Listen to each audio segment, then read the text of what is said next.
Well, I think in part there are why either or, why the distinction. In part, it's I think an industrial and kind of discursive question about where funding is attracted, where money goes.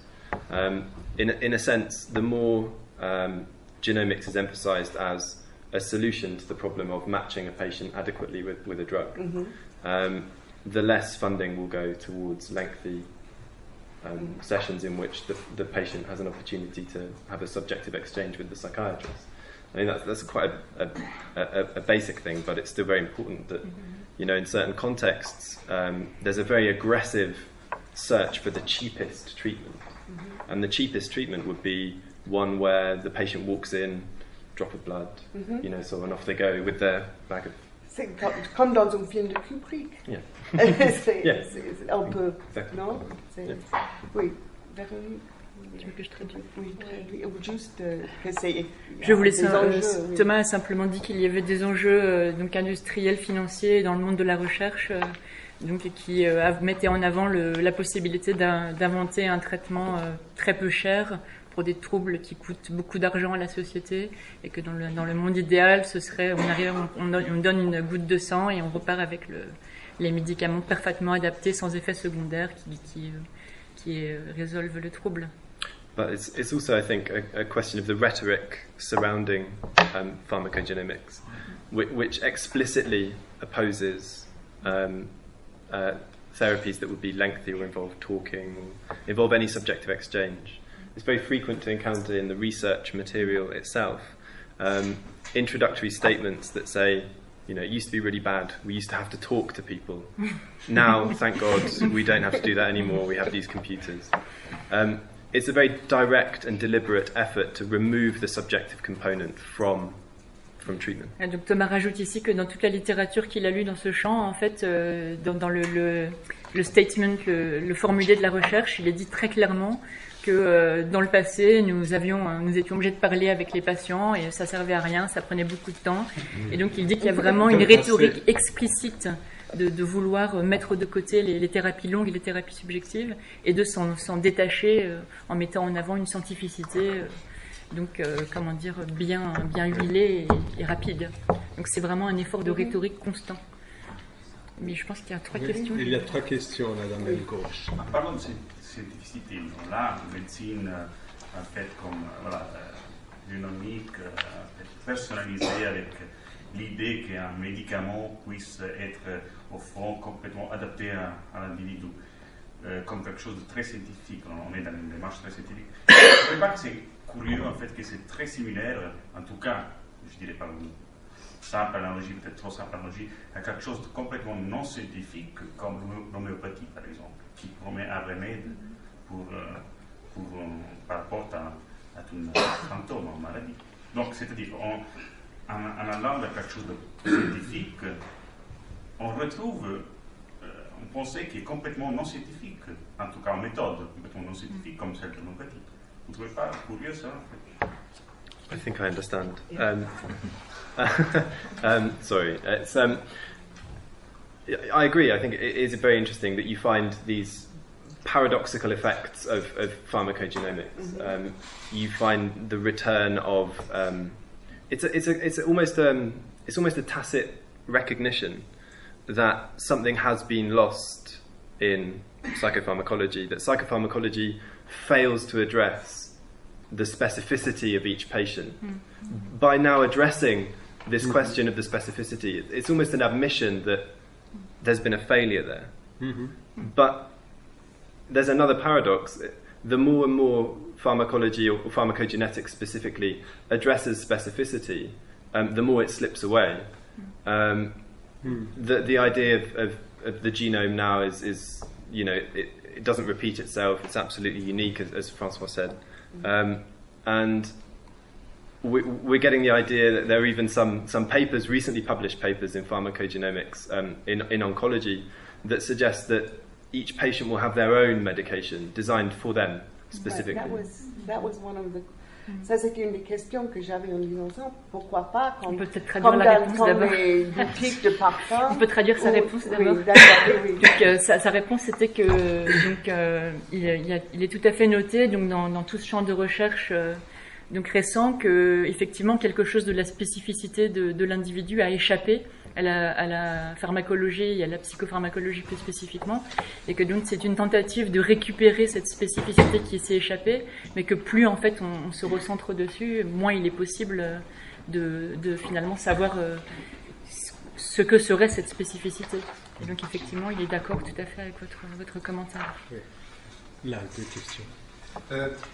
J'aimerais juste préciser le fait qu'il me semble que technologie et sciences sont très peu à voir l'un avec l'autre. C'est-à-dire, en ce qui me concerne, est scientifique un lien entre données différentes pour lesquelles on a des hypothèses très précises sur les mécanismes sous-jacents. C'est-à-dire que dans la recherche scientifique, on teste des hypothèses, on teste des théories, alors que dans ce que j'appelle la recherche empirique, qui est, d'après ce que j'ai compris, ce dont on nous parle aujourd'hui, on fait des corrélations sauvages entre des données pour lesquelles on n'a aucune théorie sur comment ils se relient entre eux. Par exemple, prendre des génomes et puis prendre des tests Hamilton sur des patients, c'est des données tellement disparates, je parle au niveau strictement méthodologique, qu'on est vraiment dans l'empirique et pas dans le scientifique. Et que je crois que ça doit être clair dans nos discussions qu'une analyse de cas en neurologie ou en psychologie, c'est plus scientifique qu'une étude empirique comme ce qu'on nous raconte. Parce que on sait dans les études empiriques, bon, moi j'ai fait pas mal de statistiques malheureusement, que quand on utilise les statistiques, on fait des inférences. Et les inférences peuvent être complètement sauvages, c'est-à-dire que 4 équipes différentes, sur exactement les mêmes résultats, sur exactement les mêmes données, peuvent arriver à des inférences radicalement opposées sans avoir truqué les données.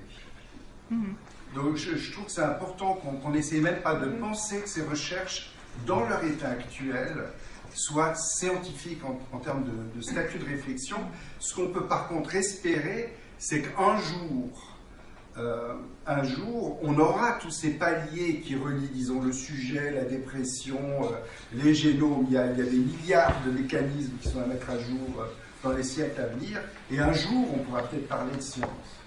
Et ce que j'ai beaucoup aimé dans votre présentation, c'est que vous montrez bien, pour moi, à quel point, plus on transmet la recherche à l'industrie, plus elle remplace la recherche scientifique par la recherche empirique, c'est-à-dire par des corrélations, et moins on se retrouve avec des évaluations scientifiques, des médicaments, de la psychologie ou de tout ce que vous voulez.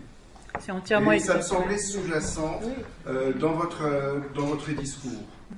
C'est un grand débat aux États-Unis entre les scientifiques purs qui prônent la causalité et les scientifiques appliqués qui sont dans la corrélation, et les uns disent toujours aux autres corrélation n'est pas causalité. Et les autres disent, mais quand même, il faut qu'on ait des applications pratiques dans l'industrie. C'est le fait que la recherche a quitté l'université, en gros. Oui. C'est-à-dire qu'il n'y a plus de recherche fondamentale, il n'y a plus de recherche vraiment sur comment comprendre les phénomènes, par exemple, le rapport entre la psyché et les génomes, en soi, c'est un sujet d'avenir, ça je suis sûr. Il n'y a plus que des sortes de corrélations sauvages qui ne sont absolument pas maîtrisées. Oui, vous voulez faire une remarque? Oui, j'avais une question. Il me semble qu'avant, j'avais entendu quelque chose comme la parole du génome, le génome qui parle. Oui. Mais est-ce qu'on ne pourrait pas plutôt dire, en se référant par exemple au schéma L de Lacan, que le génome serait plutôt au niveau du mur du langage, que dans certains cas, il empêcherait la parole du sujet de l'inconscient?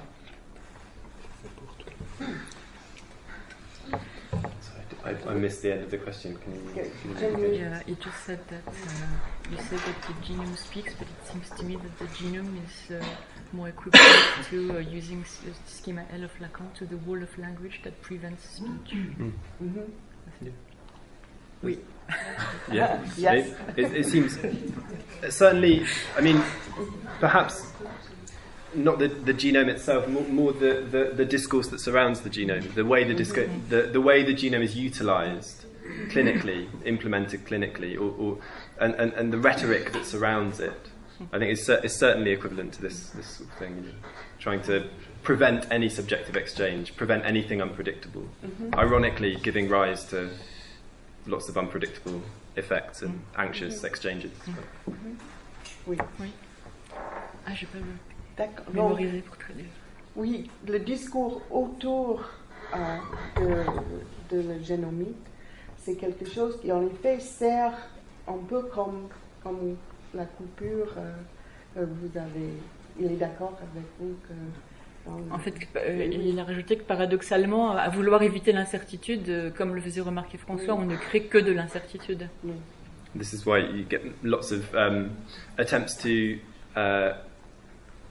kind of therapeutically deal with this anxiety that's produced in genetic counselling, which I couldn't address in my talk, but is a really important aspect of genomics.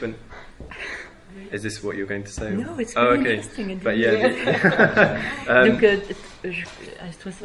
can continue. Yeah. Donc, Thomas dit qu'effectivement, il y a tellement d'incertitudes qui est créée par toutes ces pratiques que les gens qui font partie de projets génétiques ont maintenant du counseling génétique, donc de la psychothérapie génétique associée pour les aider à gérer l'angoisse de. But it's a really big field, and one of the problems is very difficult when you're doing extensive genomic research to specify what it is that you're looking for in advance. And so, when you analyse the data afterwards, you might find, this patient has more likelihood of breast cancer. This patient has a genetic condition that inevitably will develop. And there's also patients who report in these papers on genetic counselling feeling incredible guilt at having passed on a psychiatric condition to their children, or anger at their parents for inflicting them with a psychiatric condition.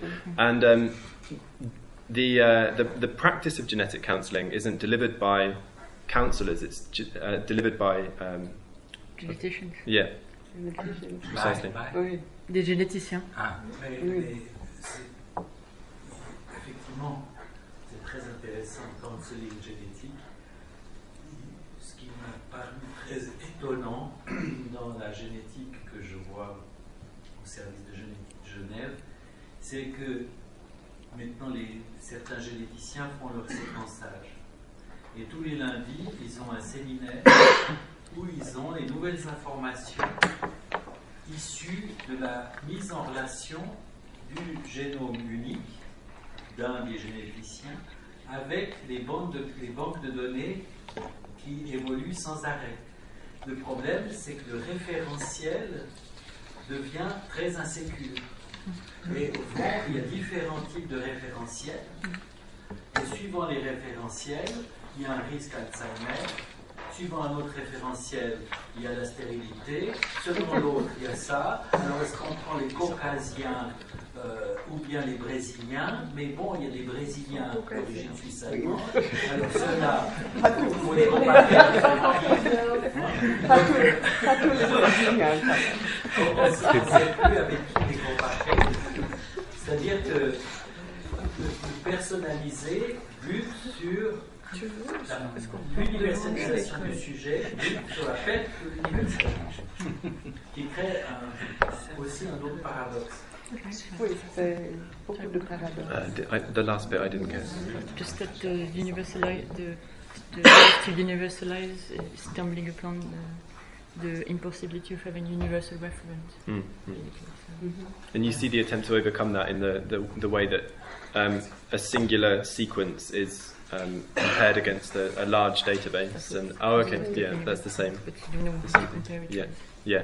You don't So have a reference. You go in for an anti-anxiety medication and you leave with Alzheimer's.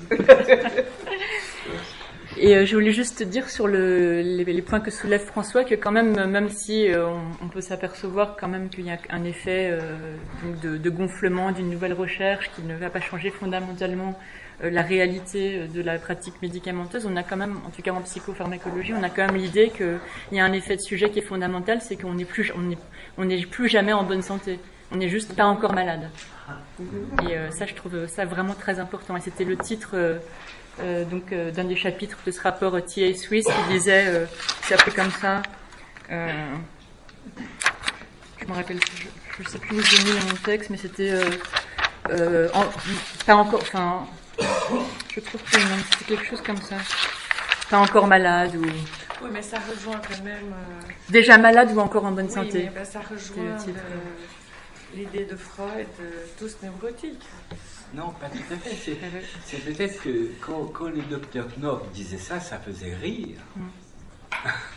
Maintenant, on pense que c'est très sérieux. Oui, et comme disait Thomas, il y a une injonction éthique de se responsabiliser par rapport au risque qu'on a à l'intérieur de son corps, et comme Angelina Jolie. La question de l'angoisse, d'attraper une maladie, de savoir qu'il y a une médicamenteuse qui est sur le contact. Mais comme disait Eric Laurent dans sa conférence à Genève, il disait... qu'il y avait donc un des généticiens américains on lui avait prédit qu'il allait développer Alzheimer, et du coup il avait quitté sa femme, il était sorti avec une jeune, tout. Ça c'est la loi de Ribot. Tant qu'à faire. One of the other, I think, important effects of the things that we're discussing here in terms of the subjective consequences of pharmacogenomics, especially applied to psychiatry, is that the genomic individual or the genomic subject is made absolutely responsible for their condition. So responsibility is located within the individual. And the important thing about genomics compared to, say, genetics had a much more clear idea of causality. You've got the gene, you've got the disease. Genomics, we don't know, it's unclear. You have the gene, maybe you'll get the disease, but there's 101 things that you can do. The gentleman was saying, it's just a correlation. Yeah.